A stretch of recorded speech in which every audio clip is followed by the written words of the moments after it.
हरे कृष्णा बच्चों, आज हम 9वीं कक्षा के लिए सीबीएसई द्वारा निर्धारित पाठ्य पुस्तक शेमुशी के प्रथम पाठ का अध्ययन करेंगे।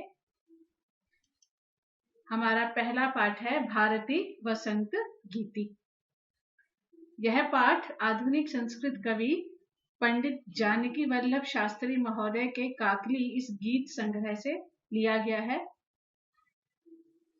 इसमें प्रकृति के सौंदर्य को देखकर कवि जो है वो मां सरस्वती को वीणा वादन के लिए प्रार्थना कर रहे हैं।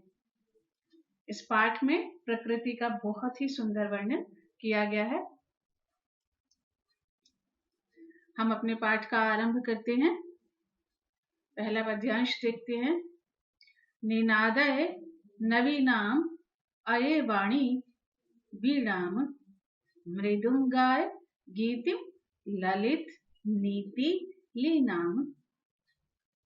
अन्वय देखेंगे, क्योंकि अन्वय के माध्यम से हम सरलार्थ अच्छे से समझ सकते हैं, पद्यांश का जो भाव है उसे अच्छे से आत्मसात कर सकते हैं।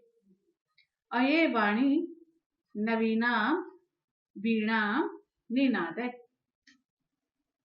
ललित नीति लीनाम गीति मृदु गाय। अये वाणी, हे वाणी।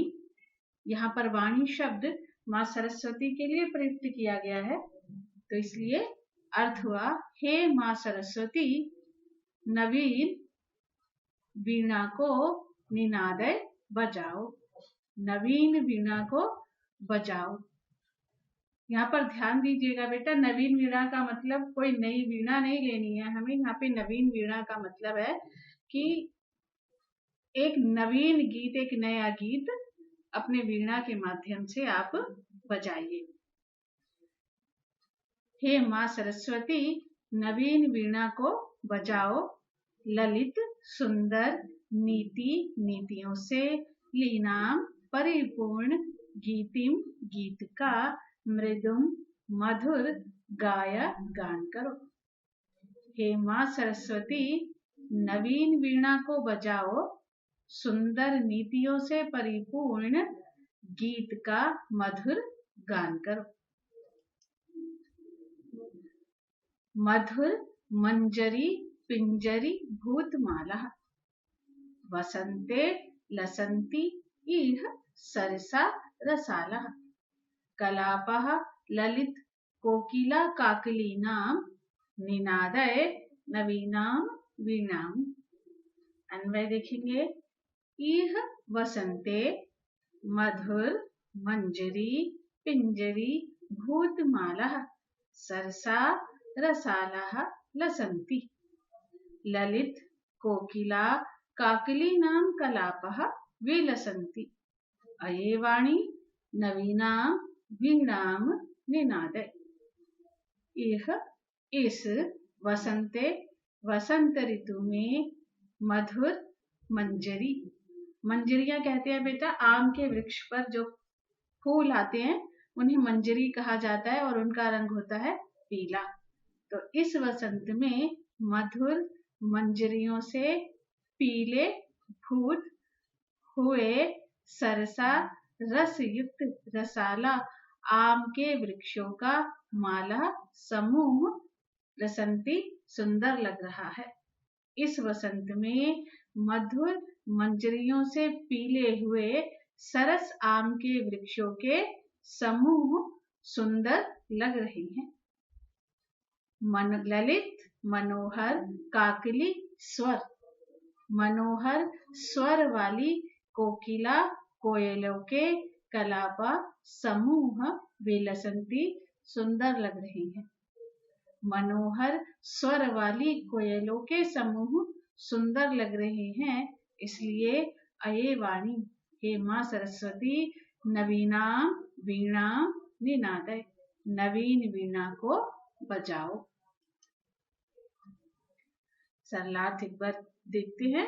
इस वसंत में मधुर मंजरियों से पीली हो गई सरस आम के वृक्षों की माला सुशोभित हो रही है। मनोहर काकली वाली कोयलों के समूह सुंदर लग रहे हैं। हे माँ सरस्वती, नवीन वीणा को बजाओ। अगला पद्यांश देखते हैं। वहती मंद मंदम सनीरे समीरे, कलिंद आत्मजाया सवानीर तीरे, नताम पंक्तिम आलोक्य मधु माधवीनाम, निनादय नवीनाम वीणाम। अन्वय। सवानीर तीरे कलिंद आत्मजाया, सनीरे समीरे मंदम मंदम वहति सती, नताम मधु माधवीनाम पंक्तिम आलोक्य अये वाणी नवीनाम वीणाम निनादय। सवानीर, बेतस के पेड़ों से घिरे हुए या बेतस के पेड़ों से युक्त। कलिंद आत्मजाया, कलिंद की पुत्री अर्थात यमुना, यमुना के किनारे पर। बेतस के वृक्षों से युक्त यमुना के किनारे पर सनीरे, यानी कि सनीरे नीर सहित, जल सहित, पानी सहित, जल की बिंदुओं से परिपूर्ण। समीरे वायु, मंदम मंदम धीरे धीरे, वहती बहती हुई। बेतस की वृक्षों से युक्त यमुना के तट पर जल बिंदुओं से परिपूर्ण हवा के धीरे धीरे बहने पर नताम झुकी हुई मधु माधवीना, मधु मालती की पंक्तिम समूह को आलोक्य देखकर अये वाणी, हे माँ सरस्वती, नवीनाम वीणाम निनादय, नवीन वीणा को बजाओ। बेतस की लताओं से घिरे यमुना के तट पर जल बिंदुओं से पूर्ण वायु के मंद मंद बहने पर झुकी हुई मधुर मालती लताओं को देखकर हे माँ सरस्वती, नवीन वीणा को बजाओ। ललित पल्लवे पादपे पुष्प कुंजे, मलय मारुतो चुंबिते मंजू कुंजे, स्वनंतिम ततिम प्रेक्ष्य। 3 शब्द है बेटा यहाँ पर। स्वनंतिम ततिम प्रेक्ष्य, मलिनाम अलीनाम निनादय नवीनाम वीणाम। अन्वय देखेंगे। मलय मारुतो चुंबिते ललित पल्लवे पादपे, पुष्प कुंजे मुंज कुंजे, स्वनंतिम अलीनाम मलिनाम ततिम प्रेक्ष्य अये वाणी नवीनाम वीणाम निनादय। मलय, मलय पर्वत की, मारुतो हवा से, चुंबिते सुगंधित, मलय पर्वत की हवा से सुगंधित। ये क्यों कहा गया कि मलय पर्वत की हवा से सुगंधित?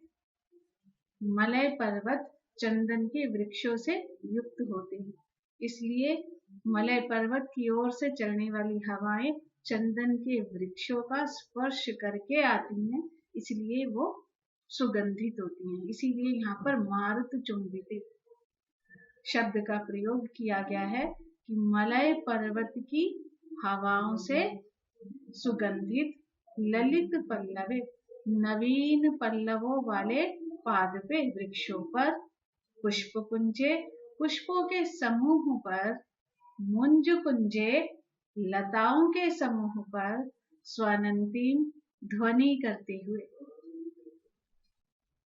अलीनाम भवरे। अब भवरे क्या करते हैं? ध्वनि अर्थात गुंजन, गुंजन करते हुए अलीनाम मलीनाम, अलीनाम भवरों के लिए विशेषण प्रयोग किया गया है मलीनाम। मलिन का अर्थ होता है बेटा मैला, और मैला शब्द जैसे ही हमारे ध्यान में आता है तो मैले का अर्थ काला, तो भवरे काले रंग के होते हैं, इसलिए भवरों के लिए यहाँ पर मलिनाम विशेषण का प्रयोग किया गया है।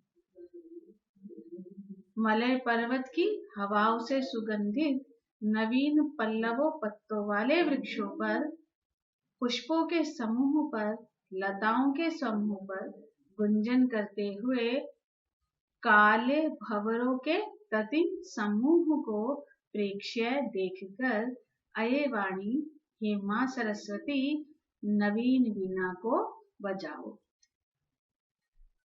मलय पवन से सुगंधित ललित पल्लवों वाले वृक्षों पर, पुष्प के समूहों पर तथा सुंदर लताओं पर गुंजन करते हुए काले भंवरों के समूह को देखकर हे मां सरस्वती नवीन वीणा को बजाओ। लतानां नितान्तं सुमं शान्तिशीलं चलेत् उच्छलेत् कांत सलीलं सलीलं तवाकर्ण्य वीणाम् अदीनां नदीनां निनादय नवीनां वीणाम्। अन्वय देखेंगे। तब अदीनां वीणाम् आकर्ण्य लतानां नितान्तं शान्तिशीलं सुमं चलेत् नदीनां कान्तसलीलं सलीलमुच्छलेत् अये वाणी नवीनां वीणा निनादय। माँ सरस्वती को कैसी वीणा बजाने के लिए कहा जा रहा है कि तब अदीनाम तुम्हारी, अदीनाम नादीनाम जो दीन नहीं है अर्थात जो बहुत प्रभावशालिनी है, जो बहुत ओजस्वनी है, कि तुम्हारी ओजस्वनी वीणा को आकर्ण्य सुनकर लतानाम लताओं के नितांतम नितांत शांतिशीलम शांति से युक्त अर्थात शांत सुमन या फूल चलेत हिल उठे। तुम्हारी ओजस्विनी वीणा को सुनकर लताओं के नितांत शांत सुमन हिल उठे और क्या हो, नदीनाम कांत सलीलम नदियों का कांत सलीलम मनोहर जल सलीलम क्रीड़ा करता हुआ उच्छलेत उछल पड़े। अये वाणी हे मां सरस्वती नवीन वीणा को बजाओ। तुम्हारी ओजस्वनी वीणा को सुनकर लताओं के नितांत शांत सुमन हिल उठे, नदियों का मनोहर जल क्रीड़ा करता हुआ उछल पड़े। हे मां सरस्वती नवीन वीणा को बजाओ।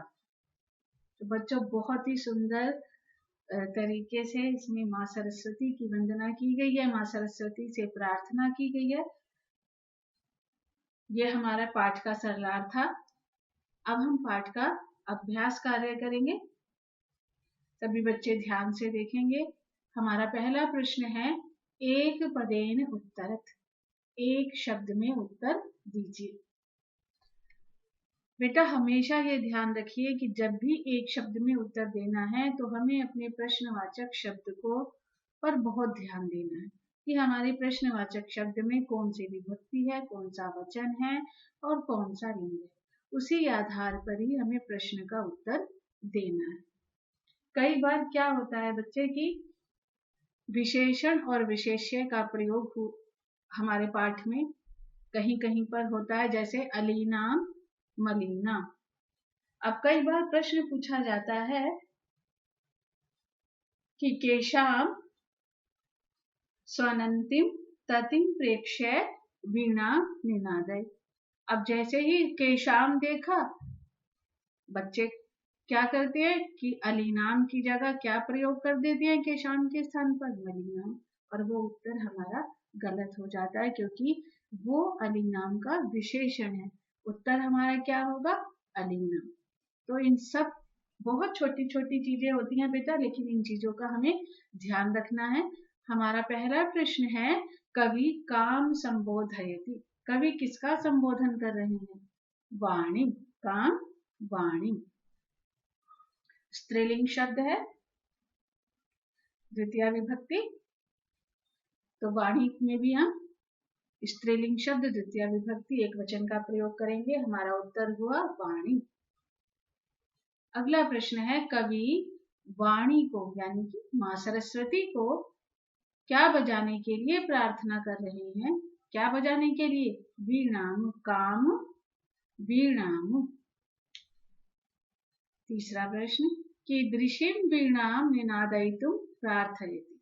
कैसी वीणा बजाने के लिए प्रार्थना कर रहे हैं? कैसी? नवीनाम। गीति कथम गातुम कथयति, और कैसा गीत गाने के लिए कह रहे हैं? हमने पहली पंक्ति में ही पढ़ा है, मृदुम गायः, मधुर गीत गाने के लिए। तो हमारा उत्तर होगा मृदुम। हमारा अगला प्रश्न है, सरसः रसालः कदा लसन्ति। सरस आम के वृक्ष कब सुशोभित होते हैं? कब होते हैं? वसंत ऋतु में, वसंते। अगला प्रश्न है, पूर्ण वाक्य में उत्तर लिखिए। पूर्ण वाक्य में उत्तर जब हमें लिखने के लिए कहा जाता है तो बहुत सारे बच्चे बहुत ही कंफ्यूज हो जाते हैं कि हम पद्यांशों में से वाक्य कैसे लिखें, और वो हमेशा बच्चों की ये परेशानी रहती है या कि मैम हमसे पूरा वाक्य नहीं लिखा जा रहा। और ज्यादातर बच्चे क्या करते हैं कि जब भी पद्यांश में से पूर्ण वाक्य में उत्तर लिखने के लिए कहा जाता है तो प्रश्न को पढ़कर उससे संबंधित पद्यांश की जो भी लाइन होती है उसे लिख देते हैं। उसमें ना तो हमें कर्ता का पता होता, ना क्रिया का पता होता, ना कर्म का पता होता। बस हमने देखा कि ये प्रश्न इस पंक्ति से संबंधित है और बच्चे ज्यादातर उसी पंक्ति को लिख देते हैं। इसीलिए बेटा जब आपको पद्यांशों का सरलार्थ कराया जाता है तो आपको अन्वय बताया जाता है। यदि हम अन्वय को बहुत ध्यान से सीख लेंगे, बहुत ध्यान से पढ़ेंगे, तो हमें कभी भी पूर्ण वाक्य में उत्तर देने में परेशानी नहीं होगी। और हमेशा प्रश्न को एक बार दो बार ध्यान से पढ़िए कि प्रश्न में पूछा क्या जा रहा है। अब जैसे हमारा पहला प्रश्न है, कवि वाणी किम कथयति। कवि वाणी को क्या कह रहे हैं? यदि हमने लेसन को ध्यान से पढ़ा है तो किम कथयति, क्या क्या कह रहे हैं? नवीनाम वीणा निनादय, नवीन वीणा को बजाओ। तो किम शब्द के स्थान पर क्या आ जाएगा? नवीना वीणा निनादय, नवीन वीणा को बजाओ। और हमारा पूरा वाक्य क्या होगा? कवि वाणी नवीना वीणा निनादय इति कथयति। तो जो चीज हमें बहुत मुश्किल लग रही थी वो हमारे लिए बहुत आसान हो गई। तो बेटा आपसे फिर एक बार कहूंगी कि जब भी हमें पूर्ण वाक्य में उत्तर देना है तो हम अपने श्लोक के अन्वय के अनुसार यदि उत्तर देने का प्रयास करेंगे तो उत्तर कभी भी गलत नहीं होगा। और सबसे जरूरी बात कि प्रश्न को ध्यान से पढ़िए कि वहां क्या पूछा जा रहा है। अब हमारा दूसरा प्रश्न, वसंते किम भवति। वसंत में क्या होता है? यदि हमने लेसन ध्यान से पढ़ा है तो हमारे पहले ही पद्यांश में इसका उत्तर है। किम भवति क्या होता है? तो सबसे पहले है सरसा रसाला लसंती। सरस आम के वृक्ष सुशोभित हो रही हैं। और क्या हो रहा है? ललित कोकिला काकलीनाम कलापः च विलसन्ति। ये दो बातें हो रही हैं वसंत ऋतु में। यदि हम अपने पद्यांश का अन्वय देखेंगे तो आप बहुत जल्दी से इसका आंसर जैसे अन्वय में लिखा हुआ बिल्कुल वैसे ही आप लिख देंगे। आपको एक वाक्य में उत्तर देने में कभी भी समस्या नहीं होगी। तो हमारा उत्तर हुआ वसंते सरसः रसाला लसन्ति ललित कोकिला काकलीना कलापः च विलसन्ति।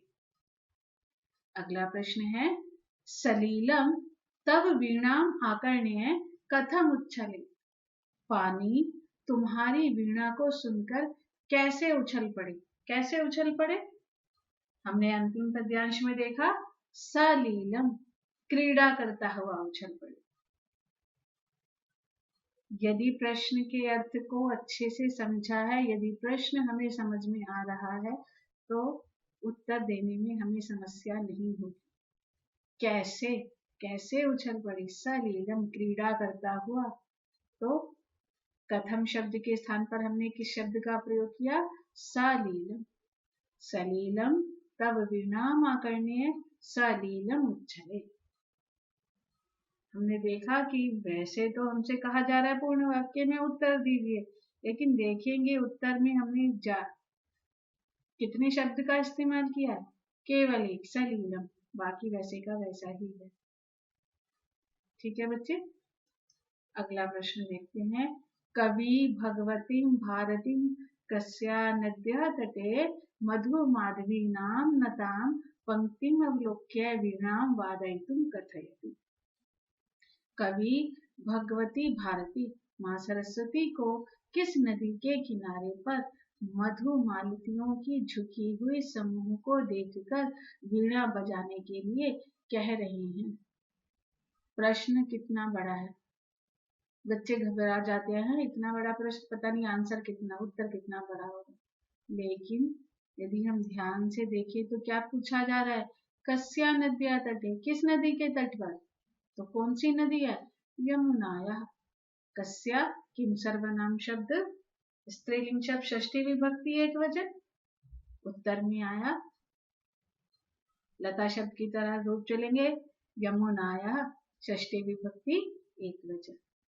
और बाकी देख रहे हैं हम, सारा आंसर ऐसे का वैसा ही है कि कवि भगवती भारती यमुनाया नद्या तटे मधु माधवी नाम नताम पंक्तिम अवलोक्य वीणाम वादयितुम कथयति।